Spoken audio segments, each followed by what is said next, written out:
Welcome to Tell It to Someone, the only show where, oh my god, it's full of porn in there. First question is from Lasoyo. Did you impregnate my wife? No. Yeah, a little bit. I used your penis, though, so I hope it's okay.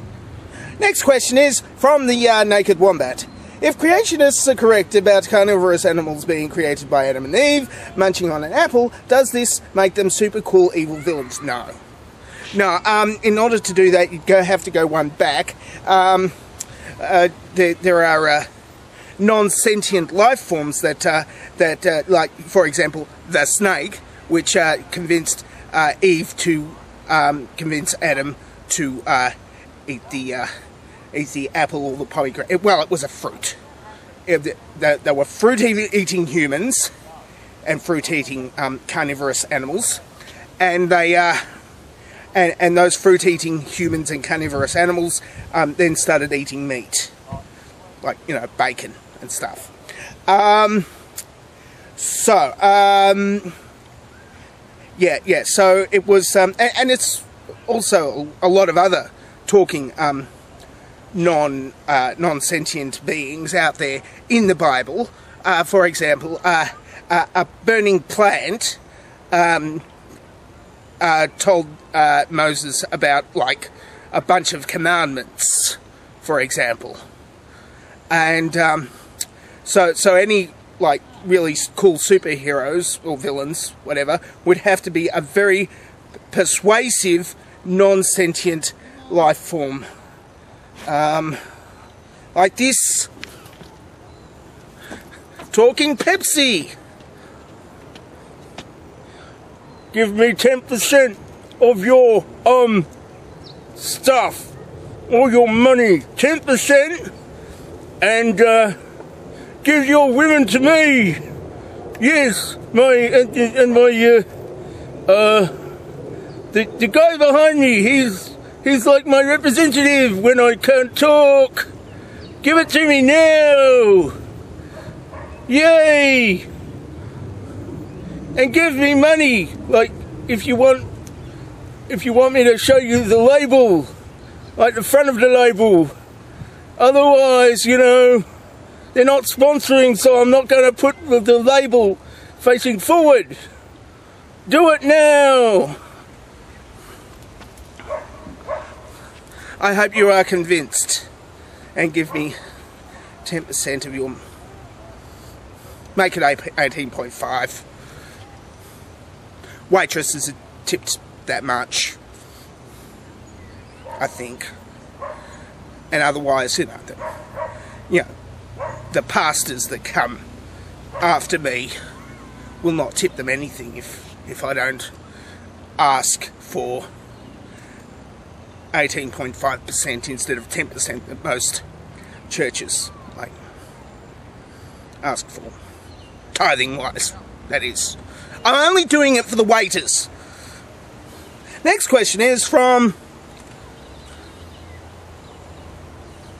Dick Tomei. The mass government is a benevolent tyranny, tempered by an occasional assassination. There is something feeble and a little contemptible about a man who cannot face the perils of life without the help of comfortable myths. I can bust walnuts with my arse cheeks. That wasn't a question. That was something I thought was amusing that somebody put in the comments, and it didn't fit in the dovetail question, so I just thought, oh, I'll read it out now. Drunken Roundtable asks, I got a staple gun and I was going to fix some things around the house. Long story short, I stapled my scrotum to my left ankle. Any advice? Don't do it to your own next time. Do it to somebody else's left ankle. With somebody else's scrotum. That will work. Possibly. Maybe. It's hard to tell. Because I'm making stuff up now. Nish Brown asks, do you know any proven methods of keeping a 3-year-old from drinking all of the scotch? Yeah, don't buy 3-year-old scotch, because, you know, 3-year-olds shouldn't be drinking scotch. I don't know why they I I mean, you know, they go to the toy shop and there's like 3-year-olds and up. That's fair. That's okay. But 3-year-old scotch at the liquor store? That's like, I mean, you got to get the 12-year-old scotch at least. 3-year-old scotch, I mean, you know, it's not.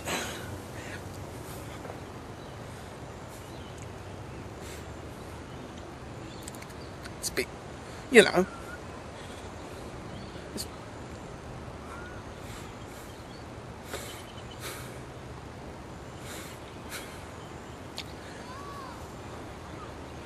I'm really disgusted at that thought.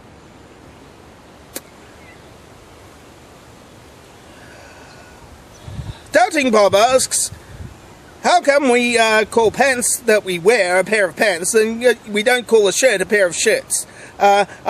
We have 2 arms and therefore and 2 legs. What is the difference? Well, you see, back in the old days, before they had genital augmentation, we used to stick ripe fruit down the pants. That's because a squirrel told us to. And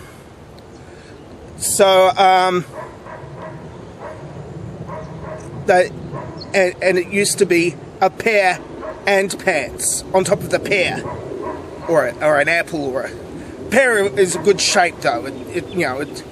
A pear and maybe a banana, you know, in front of the pear.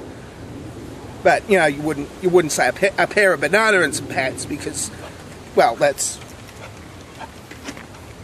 Hi, Nudge.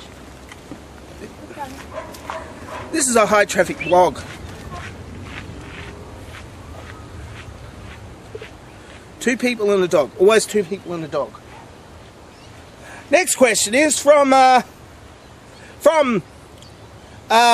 I think it's still Doubting Bob. Shouldn't a toothbrush be called a teeth brush? Sort of.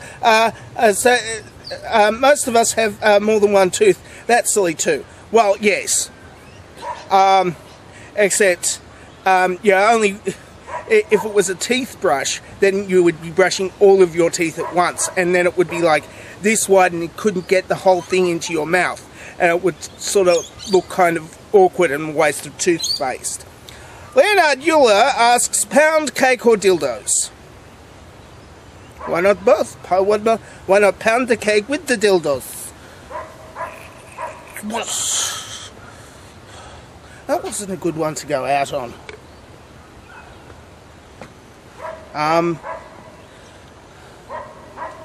What does the Talking Pepsi have to say?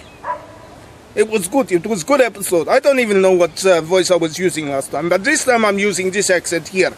I don't know what I was... oh, I've got to do the sloshing noise because the Talking Pepsi has a sloshing noise like this. I don't even know whether you can hear it or not. Oh, we're back. That's it for Tell It to Someone for this week. If you would like to ask me a question, but tell it to someone, be one of those people who ask me a question. And if not, well, you could also ask me a video question. It's a V8. It's a hot top. They're not even asking me questions anymore. It's a station wagon. It's I the don't new even want to buy that 1957 car. Rambler cross-country hardtop. It's old. America's and most the distinctive steering automobile. wheel's on the wrong A side. car that handles easier, parks easier, ride. Here's your dovetail question for next week.